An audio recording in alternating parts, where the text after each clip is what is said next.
சில நேரம் தண்ணீர் அசுத்தம் மற்றும் தூசிகள் இருப்பதாக தெரிந்தால் அதை இயற்கையான முறையில், அதாவது மண்பானையில் ஊற்றி ஒரு 12 மணி நேரம் வைத்திருக்க வேண்டும். பிறகு அந்த மண்பானை தண்ணீரை செம்பு பாத்திரத்தில் ஊற்றி அடுத்த 12 மணி நேரம் வைத்திருந்தால் எல்லா விதமான கிருமிகளும் தூசிகளும் அகன்றுவிடும்.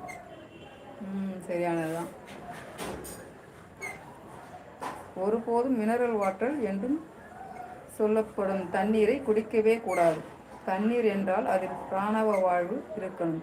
அந்த பிராணவ வாழ்வே இல்லாத தண்ணீரை தான் மினரல் வாட்டர் என்று நான் உன்னை எடுத்து வைக்க சொன்னேன்.